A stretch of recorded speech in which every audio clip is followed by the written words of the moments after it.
Hey friend, in this video we are going to be talking about some simple practices that you can implement into your daily life to become more creative. Something that I've been noticing on my retreats that I do in Europe or abroad, where I teach a week long of these 20 students or 15 to 20 students, and we're all together for an entire week. I've been getting to know the behind the scenes or the inner workings of people's brains a lot better when they're trying to learn something new or something somewhat new. And so because of that, I've tried to think of ways that I could really simplify the overall creative process for you, if whether you're a beginner or you're not a beginner, but you're just trying to be more creative every single day, you're feeling stuck with tutorials, or you're not really seeing results in your creative practice or in your watercolor practice. Then I've kind of combined a few different techniques from different research I've done, different books I've read, all of these different tools and resources that I have found myself as an artist of over 11 years, and actually my entire life, because I grew up super creative and artistic. Here it is. Some simple practices that you can inject into your daily life to help improve your creativity. And the first one that you can do is probably not news to you. You've probably heard it before, is just a creative flow writing session. It's also called morning pages. You could call it whatever you want to call it, but having 10 to 15 minutes a day where it's not journaling. I am not a fan of journaling. I do not like to journal. It took me my whole life to try and appreciate journaling, and I never got there. But it's just 10 minutes. You can set a timer or not.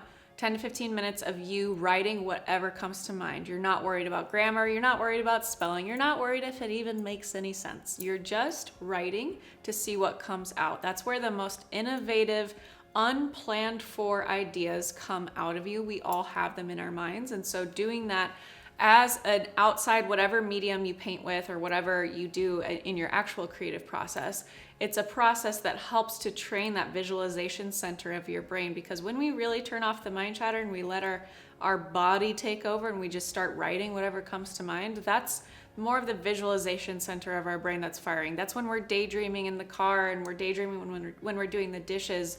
Our mind is turned off, the mind chatter's turned off, and we're able to just kind of float out into space and have all of these little projections or movies going on in our head. We're taking that and we're putting it on paper, but it's with words this time. So I highly recommend adapting or adopting that process into your daily life. Just 5 to 15 minutes every morning. When you're in that space, if you're not able to slow down and create more space in your mornings, then you could do evenings. It's just when your brain is a little bit more slowed down, you're a bit more in that waking up stage. At least you're in more of that theta brainwave state. I talk about this a lot inside my course, The Art Within. It's something that I've studied a lot, and I have a lot of guest experts like Dr. Laura Sallier, who studies flow in medical students and in hospital practitioners or doctors and nurses, and she studies flow state and the opposite of burnout, because a lot of people in that profession have a lot of burnout. And so flow state, something that we experience when we're deep in flow, when we're writing, when we're painting, when we're playing music, etc., is something that is so healing for our brains, but it's also training us to get better at and more familiar with being in flow state so that we can do that with our art practice. So I highly recommend taking up a daily writing practice. You can call it morning pages, you can call it flow writing exercise, whatever. The next, similar to a writing practice that is going to help people who are maybe have never had any formal art training, but know how to be at least somewhat in touch with their word, their verbal, their vocal self with their writing skills, is mind mapping. So you could start with a simple word or a simple theme. It could be a couple words. It doesn't have to be one if it's just a theme or a word, whatever. And you could start extracting that word and bringing out other words that are like that, or whatever first comes to your mind, to start giving you new, fresh ideas for paintings or photographs if you're a photographer. Whatever the creative practice is for you, it's all the same. So start with a word. It could be meadow.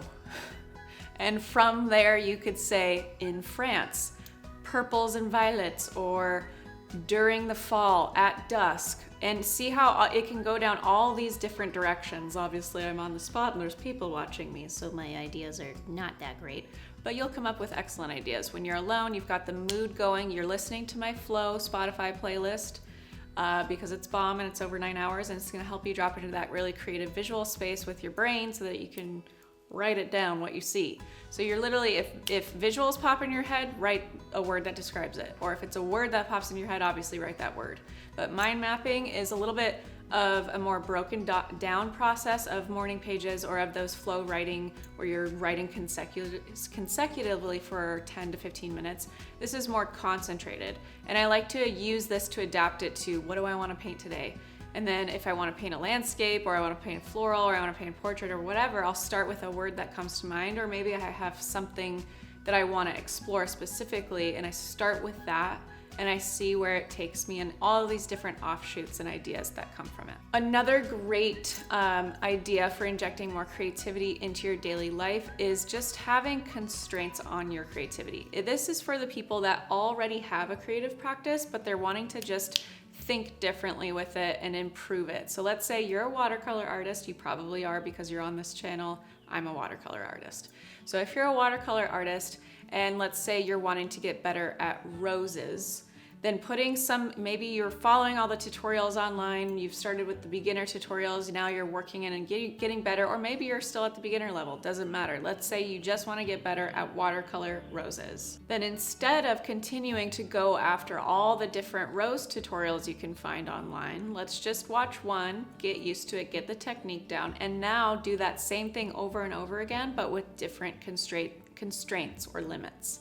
So you could have a time constraint. You could set a timer for 5 minutes to see what you come up with when you're painting this rose technique, or 10 minutes or 15 minutes, and see what you do when you're under stress and the time is running out, or how you can simplify, if it's a really short amount of time, how you can simplify that rose so it becomes as abstracted as possible so that you can bang out an entire rose in 30 seconds.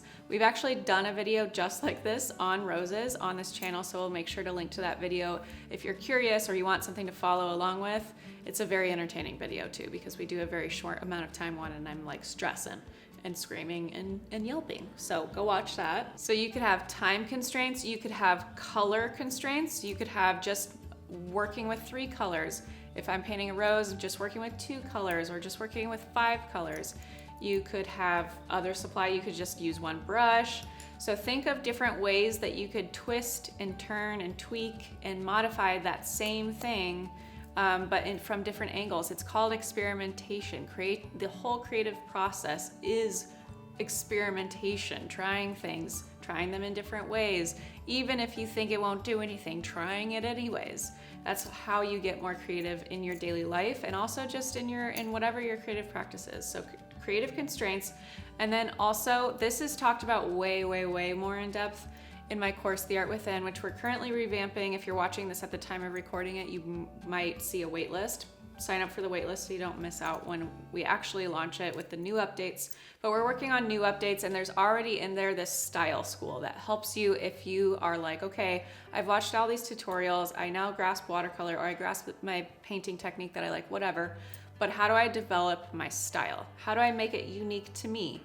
So we have an entire style school in there, but the fundamentals of style, or just getting more creative or more thoughtfully creative in any practice, is through something that was coined as the scamper technique. I don't remember what research, what college or writer or whoever coined this technique. It's out there on Google, or you could just ask ChatGPT probably, but just Google it and you'll find tons of articles on the scamper technique. And that's basically substitute, combine, it's an acronym if I'm announcing to you right now if that was confusing. Substitute, combine, adapt, SCAM, modify, P, put to another use, scamp, eliminate, E is eliminate, and R is reverse. So each one of those letters, the scamper acronym, has different exercises that we are giving inside of the creativity database that's available on my website. And if you sign up for The Art Within, we sometimes do a bonus of throwing that in there in some of our launches. But the scamper technique is a great way to start thinking differently about what you're painting. So let's say you're really inspired by early 1900s watercolor painting, like friggin' Matisse, Henry Edmund Cross, a little bit more postmodern impressionist style to the watercolor. You like the staccato, short, stubby brush strokes that they do because it creates movement.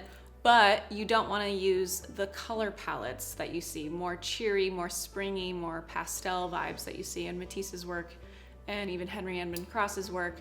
And maybe you want more muted tones or more earth tones, more deep, dark fall color palettes.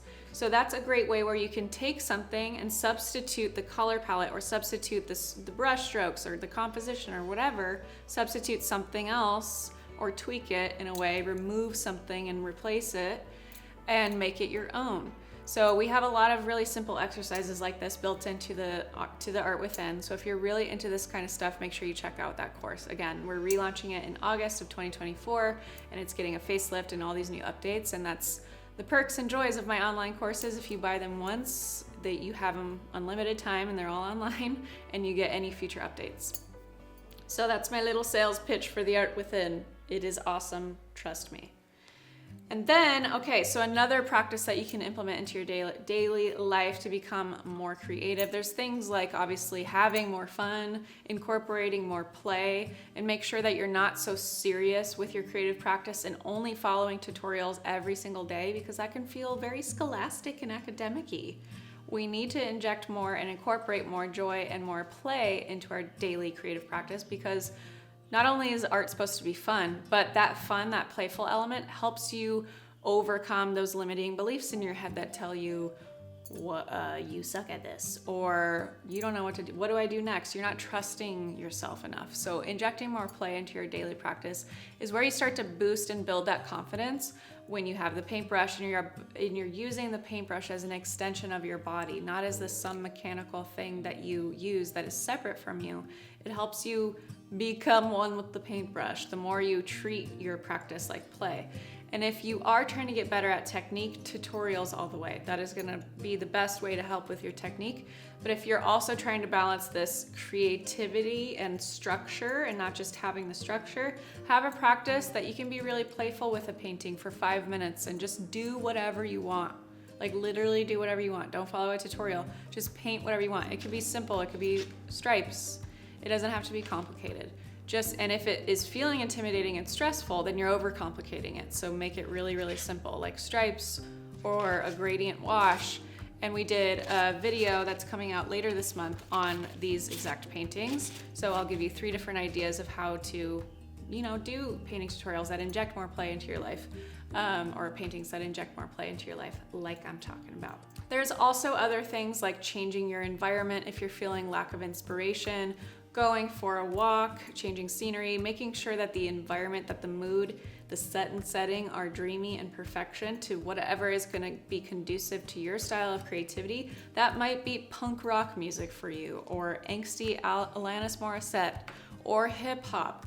For me, in certain moods, it's like really droney, really like I don't have to think about words or anything changing too much, like sound bowls really help me to tune out the mind chatter. It's really helpful for some people, but for other people, they might not be able to drop in there. So find whatever that sweet spot is for your music. I have a bunch of really great like flow state playlists on my Spotify, so check it out. We'll link to it in this video. But make sure the environment is conducive to creativity. If you have an environment that feels stifling and suffocated or distracting and loud and noisy, then it's gonna be pretty tricky for you to keep hopping back into that brain space that interrupts your creative flow. So those are a few daily exercises that you can implement today. You don't have to start adopting every single one that I mentioned. Just start with one, and maybe in the next 30-day cycle you have another one. Or in a couple weeks you move from the scamper technique to the mind mapping technique or the morning pages. So weave in, and you will know which one is your practice. Because it comes easy to you, because you feel obsessed with it. It lights you up. It flows really easily. So for me, most of the time, it's writing, the automatic writing exercise, the intuitive, the flow state, the morning pages, whatever you want to call it. Writing exercise is usually my go-to. Sometimes I'll do mind mapping if I'm like really trying to do something new with some sort of composition that I've been playing with, But for the most part, those are mine. I love to write. I've always loved writing poetry. I've always written songs. I used to play piano and sing. I still do. I don't write songs as much as I used to. But writing is my thing because it lights me up and it's easiest for me. It's where I find my flow. But if that's not for you, you might want to try some of the other ones. So anyway, I hope you enjoy those. If there's other creative exercises and practices that you've been implementing into your life, comment them below. Obviously, I love learning new things and other people will read the comments. And make sure you subscribe to this YouTube channel if you haven't already for more tips like this. Obviously, tons of tutorials. I already mentioned the Art Within, my online course. That's my signature online course that includes art school and style school. So basically this video, but a lot more foundations, a lot more technique, and a lot more in-depth information on creativity and finding your style. So check that out. It's getting revamped right now, July 2024, but it's relaunching in August, and it's so good. And then also make sure you check out the other videos we're coming out with this month. Like I already mentioned, the 3 paintings that you can do in 15 minutes or less to help you become more creative in certain areas. You'll see in the video what I'm talking about. And yeah, I hope you like these videos. Make sure you like, you comment, you subscribe. All of that helps us create more of these videos every single day. So I will see you in the next video.